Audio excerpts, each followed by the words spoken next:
जय जोहार, नमस्कार दोस्तों। मैं सुईतु के इंडिजिनस इंडिया चैनल पे आपका स्वागत करता हूँ। दोस्तों, मैं आज ऐसी जगह आपको घुमाने ले जा रहा हूँ, ऐसी जगह दिखाने ले जा रहा हूँ जिसको आपने बहुत बार पुस्तकों में पढ़ा होगा कि आदि मानव भीमबेटका की गुफा में रहते थे। जी हाँ, आदि मानव आदिवासी किस तरह से भीमबेटका में रहते इसके प्रमाण मिलता है। मैं आज आपको इस चीज़ की घुमाने के लिए उस क्षेत्र में जाकर और ग्राउंड जीरो से उस चीज़ की रिकॉर्डिंग करके आपके लिए ला कर आया हूँ। आप लोग यह वीडियो ज़रा सा भी स्किप नहीं कीजिए और पूरी जानकारी आपको मानव सभ्यता के जीवन के बारे में पता चलेगी। तो आप मेरे चैनल पे लगातार कंटिन्यू देखते रहिए। तो चलिए साथियों, चलते हैं अपन सीधे भीमबेटका की तरफ। हम ऐसी जगह आए हैं जहाँ पर हमारे पूर्वज रहते भीमबेटका, यहाँ पर अपना जीवन यापन किए, देख सकते हो। नमस्कार दोस्तों, मैं आज ऐसी जगह आया हूँ जहाँ पर प्राचीन काल में जो आदिवासी कहा जाते हैं यहीं पे बसे थे। नर्मदा घाटी से महल थोड़े गुफाओं की तरफ सबसे पहले नर्मदा घाटी पर अपना निवास स्थान बनाए थे। उसके बाद गुफाओं की तरफ उन्होंने अपना रुख बदला था और गुफाओं में रहना पसंद किया था। इसी सिलसिले में आज मैं इसी चीज़ को दिखाने के लिए कुछ विशेषज्ञों के साथ इस भीमबेटका में आया हूँ। तो मैं अपने विशेषज्ञों से मिलाना चाहता हूँ आपको। तो आप सभी मेरे इस ब्लॉग चैनल पर बने रहें। मैं आपको पूरी इस प्राचीन काल में मनुष्य का जीवन किस तरह का था और किस तरह के इसमें चित्रित है, मैं सारी जानकारी आपको दूंगा। जय जो। आज मैं मेरे विशेषज्ञ श्री सर, आपका नाम? रोहित भार्गव सर के साथ हम यहाँ पे घूमने आए हुए हैं और आपको पूरी बारीकी के साथ, क्योंकि सर को पूरा इस चीज़ की गहन चिंतन करके इसकी पूरी पढ़ाई को अच्छे से जाना है, इसलिए आज आपको पूरा दिखाएंगे और हम बारीकी से इसके बारे में पूरी एक चीज़ के बारे में यहाँ पर समझेंगे। ठीक है, तो हम आ चुके हैं यहाँ पर भीमबेटका की गुफाओं में। तो दोस्तों, विश्व विख्यात भीमबेटका की गुफाएं, जैसा कि आप यहाँ पर देख पा रहे हैं कि ये अपनी पूरा प्राथमिक प्राग ऐतिहासिक कालीन ये गुफाएं मानव जीवन की सभ्यता का अनुपम उदाहरण हमको यहाँ पर दिख रहा है कि किस प्रकार से विशालतम गुफाएं आप यहाँ पर देख पा रहे हो कि इन गुफाओं को भाई ये जो श्रेणियाँ विंध्याचल की श्रेणियाँ कहा जाता है कि यहाँ पर विंध्याचल की श्रेणियाँ भी रही है।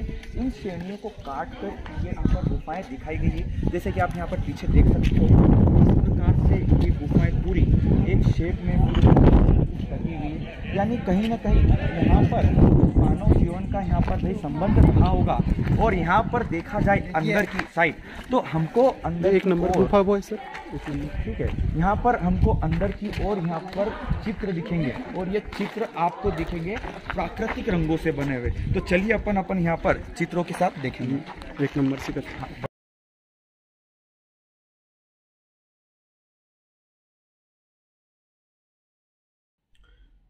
तो जैसे कि साथियों, आपने देखा है कि विंध्याचल की पहाड़ी पर स्थित बड़ी बड़ी चट्टानों को किस तरह से काटकर आदि मानव ने इस गुफा को बनाया। इतने बड़े पत्थरों को काटना उस समय के लिए कितना चुनौतीपूर्ण था, आप इस बात से समझ सकते हो, क्योंकि आज के समय में भी इतनी अच्छी टेक्नोलॉजी नहीं है कि इतने बड़े बड़े पत्थरों को बिना किसी सहायता से काट सकते हैं, बिना मशीन के काट सकते हैं। उस समय इन आदिवासियों आदि मानव के पास कितनी बड़ी चुनौती थी, आप इस बात को सोच सकते हैं। उन्होंने बड़ी बड़ी चट्टानों को काटकर अपना घर बनाया। रॉक शेल्टर 1, शिलाश्रय 1 या गुफा नंबर 1 में देखो आप देख पा रहे हो यहाँ पर प्राग ऐतिहासिक काल में यहाँ पर मानव रहता था। मानव रहता था, देखो अपनी क्रिया विधि कर रहा है। हमको एक प्रॉपर यहाँ पर गुफा के रूप में अंदर भी आप देख सकते हो कि भाई गुफाओं के भीतर ही यहाँ पर मनुष्य रहता था, अपने दैनिक का क्रियाकलाप यहाँ पर जीवन यापन करता था। और ये पूरी गुफा में आप यहाँ पर आप देख पाओगे। तो ये पूरी आपकी ये गुफा नंबर 1 रॉक शेल्टर 1। पूरा पाषाणकालीन स्थल है भीमबेटका। उसका जो पहला शिलाश्रय क्रमांक 1 है, उसमें जो लिखा हुआ है उसमें पढ़ते हैं कि क्या लिखा हुआ है। ठीक है, इस शिलाश्रय को भीमबेटका पूरा स्थल की खोजकर्ता श्री विष्णु श्रीधर वाकणकर द्वारा 1111F23 नाम दिया गया है। इस शिलाश्रय की ऊंचाई जमीन से 20 मीटर है, जो एक संकीर्ण आधार पर अनिश्चितता से संतुलन बनाए हुआ है। आप लोग देख सकते हैं कि ये 20 मीटर ऊपर है और इसने किस प्रकार से संतुलन बनाया हुआ है। ये बहुत ही इंटरेस्टिंग पॉइंट है। ठीक है, क्योंकि इतने प्राचीन समय में इस प्रकार से मेंटेन करना बहुत बड़ी बात होती है। ठीक है, यहाँ सन 1974 से 1976 तक लगातार 4 सत्रों में पुरातात्विक उत्खनन हुआ है, जिसके परिणाम स्वरूप यहाँ से अशिलालिक काल मतलब 15 लाख वर्ष पूर्व के अंतिम चरण से लेकर मध्य पाषाण काल मतलब 10,000 वर्ष पूर्व तक के अवशेष प्राप्त हुए हैं।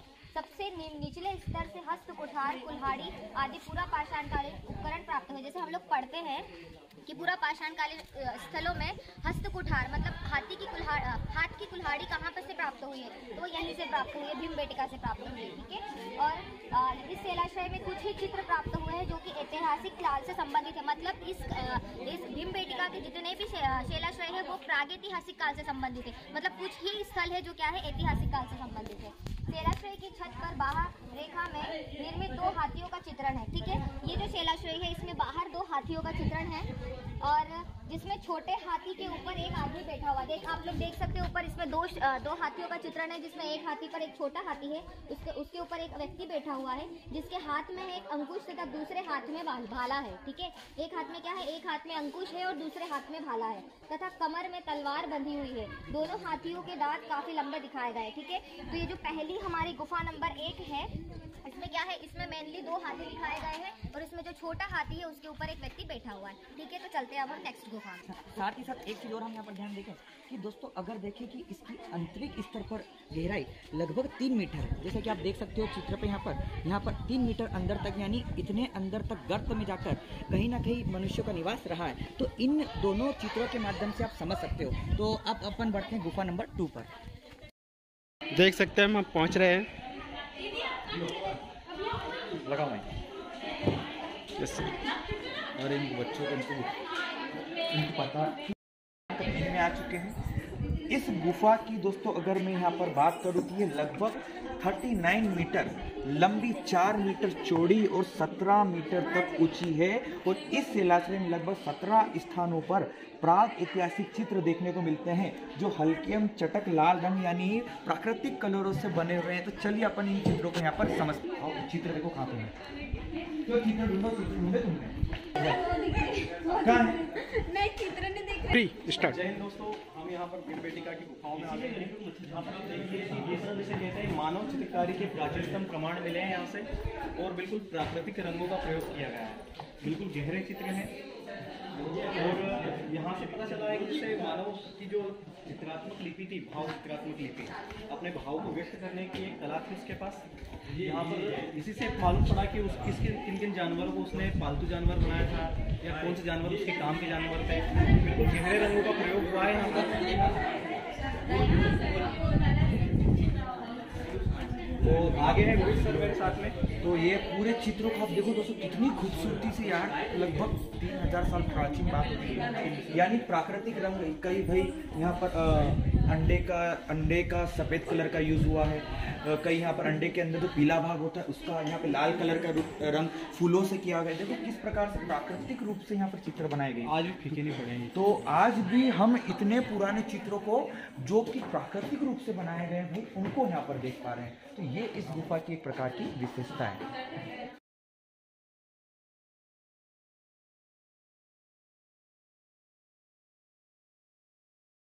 तो साथियों आप देख सकते हो कि किस तरह से उस समय लगभग माना जाता है 3000 से 35,000 साल पुरानी यह गुफा है।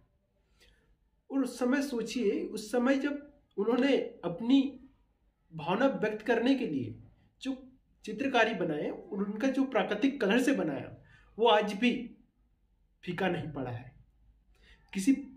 ये बहुत बड़ी सोचने की बात है कि अपने पूर्वज लोग उस समय प्राकृतिक रंगों को उपयोग करके भी इतनी अच्छी पेंटिंग बनाकर आज तक जीवित है और आज भी अभी देखने को मिल रही है। और हम लोग इतना केमिकल वाला दीवारों में पेंटिंग करवाते हैं, फिर भी आज 2 साल में फीका पड़ जाता है। उस समय की सोच देखिए अपने पुरखों की, अपने पूर्वजों की, कि किस तरह की सोच रखकर उन्होंने यह शैलचित्र बनाए और आज भी यह जीवित है। आज यहाँ पर ऐसा लिखा बड़ी है बात है कि ये जो गुफा है इसमें जो चित्र थे समय के साथ साथ ये चित्र क्या पड़ रहे हैं, फीके पड़ रहे हैं। तो इसमें भी दोस्तों कहीं ना कहीं अंदर की साइड, लेकिन अंधेरा होने के कारण मैं आपको चित्र यहाँ पर दिखा नहीं पाऊंगा। तो इस गुफा को आप अंदर से देखो, पूरा का पूरा अंदर से, यानी इतनी कम ऊंचाई पर ये गुफा है और इतनी कम ऊंचाई पर यानी मानव यहाँ पर अपना निवास स्थान पूरा बना के रहता था। ये गुफा क्रमांक 8 है दोस्तों। तो ये पूरी की पूरी गुफा को आप चारों तरफ से देखो कि भाई कितनी अंदर ये गुफा है और ये एकदम कम ऊंचाई पर। तो इस गुफा में भी हमको कहीं ना कहीं हल्के फीके चित्र देखने को मिलते हैं, लेकिन बारिश के कारण और अन्य आपदाओं के कारण ये चित्र हमको यहाँ पर फीके दिख रहे हैं, यानी ये चित्र कहीं समय के साथ ये क्या हो गए, नष्ट हो गए। तो गुफा क्रमांक 8 के बारे में हमने देखा है। तो ये गुफा 8 के बाद हम अगली गुफा क्रमांक 9 पे आ गए। ये एक प्रकार की गुफा है दोस्तों। विस्तृत पहाड़ के बीच में एक छोटा सा मार्ग है और इसी छोटे से मार्ग के बीच में यहाँ पर रास्ता दिया हुआ है, आप यहाँ पर देख पा रहे हो। तो ये है यहाँ पर गुफाएं हैं, ठीक है। ये गुफा का रास्ता है और ये इतना ही इसमें हमको देखने को मिलता है, ठीक है। 11 में आ चुके हैं। काफी विस्तृत गुफा है, देखो किस प्रकार से गुफा है, यानी चट्टानों को कहीं ना कहीं हमको कटी हुई गुफा दिख रही है, चट्टानों को काट कर बनाई गई है। तो ये गुफा को आप देख पा रहे हो और इसके आगे देखो, यानी इस गुफा का आकार इतना पूरा विस्तृत है, साथ ही साथ ये निचले स्तर तक गई हुई है। जैसा कि आप देख पा रहे हो, पूरा यहाँ पर प्रकृति के बीच में मानव यहाँ पर निवास करता था, यानी कितनी प्रकृति से उसकी घनिष्ठता थी। तो ये दोस्तों देखिए आप पुरानी प्राग ऐतिहासिक काल की गुफा। तो ये गुफा नंबर 11 है और यहाँ पर दोस्तों ये जो गुफा है, यहाँ के जो इस गुफा के जो चित्र है मुख्यतः सफेद रंग के हैं और कुछ जगह पर हमको लाल रंग के चित्र भी हमको देखने को मिलते हैं। तो कहीं ना कहीं दोस्तों हमको यहाँ पर एक चित्र यहाँ पर देखो किस प्रकार से देखने को मिल रहा है, कुछ चित्र हमको यहाँ पर देखने को मिल रहे हैं। बाकी समय के साथ दोस्तों चित्र क्या होते जा रहे हैं, नष्ट होते जा रहे हैं। तो यहाँ पर कुछ यहाँ पर चित्र है, कुछ यहाँ पर आगे देख पाओगे आप लोग, ठीक है। तो इतने यहाँ पर ये चित्र गुफा नंबर 11 के बारे में ये इतनी पूरी जानकारी है। चल ठीक है। कहाँ है मोर पक्षी यहाँ पे दिख रहा है, मोर दिख रहा है क्या चित्र यहाँ पे? ढूंढो। अरे ये रहा, दिख गया, ये देख, ये बारीक चला जा। तो कहाँ पे यार दिख गया मुझे, छोटे। चलो इधर बताओ मुझे। तो दोस्तों हम गुफा नंबर 10 में आ गए और इस गुफा में हमको यहाँ पर एक पक्षी दिख रहा है जो संभवतः मोर हो सकता है। इसके अलावा एक तलवारधारी व्यक्ति है, एक हिरण है। तो चलिए मैं आपको यहाँ पर वो चित्र दिखाता हूँ। तो संक्षिप्त रूप में छोटे से चित्र देखो यहाँ पर बारीकी से, हालांकि कैमरे में अगर आपको दिख नहीं पाए तो ये दोस्तों यहाँ पर एक 2 तलवारधारी व्यक्ति है, कहीं ना कहीं एक यहाँ पर पक्षी है और ऊपर देखो पेड़ की भी छोटी स्थलाकृति है, जो छोटी सी यहाँ पर कृति है चित्र के रूप में, और कुछ जानवर यहाँ पर विलुप्त होते हुए चित्र यहाँ पर दिख रहे हैं जानवरों के। तो यहाँ पर देखो दोस्तों चित्रकारी है, यहाँ पर आप स्पष्ट सफेद रंग के और हल्के लाल रंग का यहाँ पर प्रयोग किया गया। साथ ही साथ देखो यहाँ पर एक इस कमरा का देखो, इस कमरा में यहाँ पर देखो दोस्तों किस प्रकार से मानो इस कमरा में भी यहाँ पर निवास करता था। तो ये दोस्तों यहाँ पर अगली गुफा हमने समझ ली।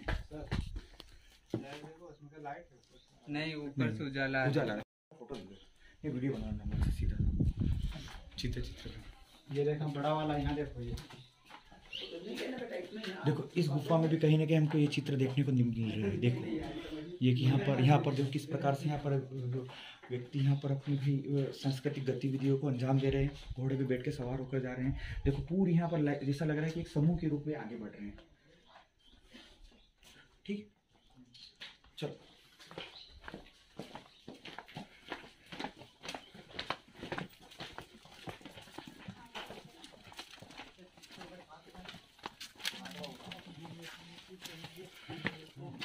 चलो अपन बाहर जाते हैं।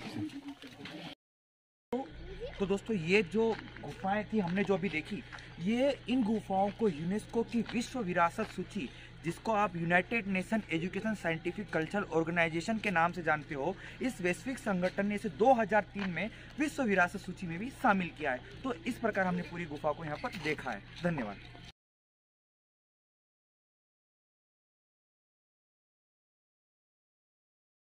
जैसे कि दोस्तों आपने मेरे विशेषज्ञ सर रोहित भार्गव सर के साथ पूरा भीमबेटका गुफा देखे और भीमबेटका गुफा के बारे में जाने, किस तरह से आदिमानव आदिवासी इस क्षेत्र में रहते, इस जगह में रहते थे, इस गुफा में रहते थे, किस तरह अपनी जीवन की